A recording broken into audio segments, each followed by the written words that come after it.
आज का top defence update. DRDO ने 4th जनरेशन VSHORAD के डेवलपमेंट ट्रायल सक्सेसफुल तरीके से कंप्लीट किया है। ये man portable system fighter jet और ड्रोन जैसे एरियल थ्रेट से निपटने के लिए डिजाइन किया गया है। आर्मी को 3000 यूनिट्स की जरूरत है जो उनकी ऑपरेशनल रिक्वायरमेंट को पूरा करने में हेल्प करेगा। ये VSHORAD इंडिया की डिफेंस सेल्फ रिलायंस को बढ़ाने में इंपॉर्टेंट रोल प्ले करेगा।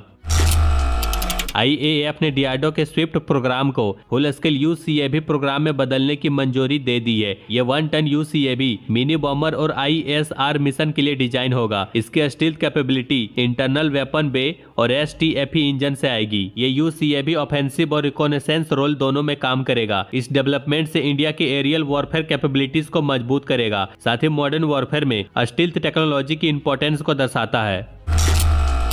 इंडिया का AMCA प्रोग्राम में अगर साउथ कोरिया के KF-21 और टर्की के कान प्रोग्राम जैसा इंटरनेशनल कोलैबोरेशन हो तो कॉस्ट कम होगी और एक्सपोर्ट में भी बूस्ट मिलेगा। पार्टनरशिप से इंडिया को डिप्लोमेटिक टाई और बायर दोनों ही मिलेंगे जो डिफेंस एक्सपोर्ट को इंक्रीज कर सकता है। लेकिन इंडिया को आत्मनिर्भर भारत के तहत की टेक्नोलॉजी पर कंट्रोल इंश्योर करना होगा।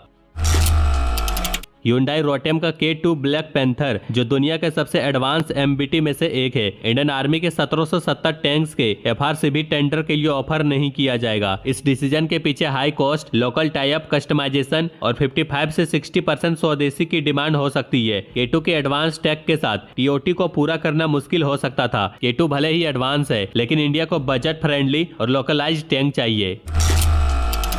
फ्रांस ने इंडिया को AASM hammer air to surface weapon के ज्वाइंट डेवलपमेंट के लिए इनवाइट किया है जो राफेल जेट में फिटेड है और तेजस MK-1A में इंटीग्रेट होने वाला है। इस अपग्रेड से वेपन का रेंज 100 किलोमीटर से ज्यादा बढ़ जाएगा जो इंडिया की कैपेबिलिटी को बढ़ाएगा। IAF को लॉन्ग रेंज मिशन में टैक्टिकल एडवांटेज देगा और दोनों देशों के बीच ट्रस्ट को डिपेंड करेगा।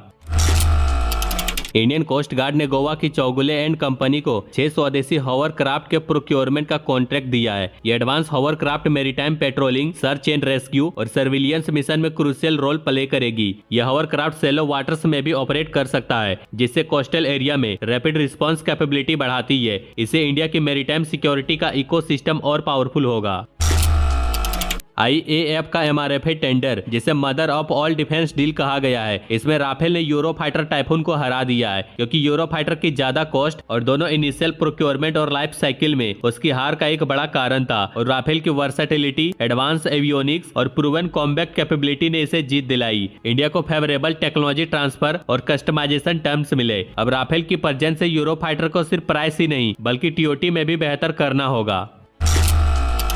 इंडिया के पास सिर्फ 625 ड्रोन्स है जबकि US 13,000, टर्की 1421, पोलैंड 1209, रसिया 1050 और जर्मनी के पास 670 ड्रोन्स है। जैसे इंडिया का ड्रोन टेक्नोलॉजी काफी पीछे है। ज्यादातर इंडिया के ड्रोन्स इजरायली टेक पर डिपेंडेंट है जो एक स्ट्रेटेजिक डिसएडवांटेज है। इसलिए इंडिया को अपने ड्रोन्स खुद डेवलप करने पड़ेंगे। साथ ही R&D पर भी फोकस करना होगा और US या फ्रांस जैसे कंट्री के साथ पार्टनरशिप बनाना जरूरी है ताकि ये गैप जल्दी फिल हो सके।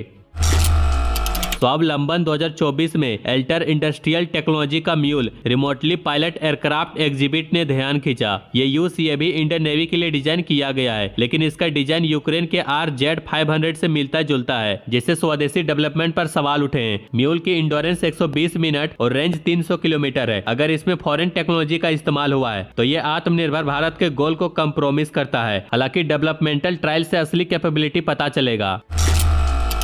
IRDE ने इंफ्रारेड सीन जनरेशन और projection system based hardware in the loop test facility के लिए एक्सप्रेशन ऑफ इंटरेस्ट जारी किया है जिसमें एडवांस इलेक्ट्रो ऑप्टिकल सेंसर जैसे IRST और OSS का रियल टाइम टेस्ट हो सकता है। इससे डेवलपमेंट टाइम और कॉस्ट दोनों कम हो जाएगा। इंडियन इंडस्ट्री को प्री क्वालिफाई करने के बाद RFP जारी होगा और लोवेस्ट बिड के बेस पर सिलेक्शन होगा। ये स्वदेशीकरण डिफेंस टेक के लिए इंपॉर्टेंट है पर सिक्योरिटी रीजन के लिए EOI कभी भी कैंसिल हो सकती है। इस वीडियो के बारे में अपनी राय कमेंट में जरूर दें। बाकी लाइक एंड सब्सक्राइब जरूर करें।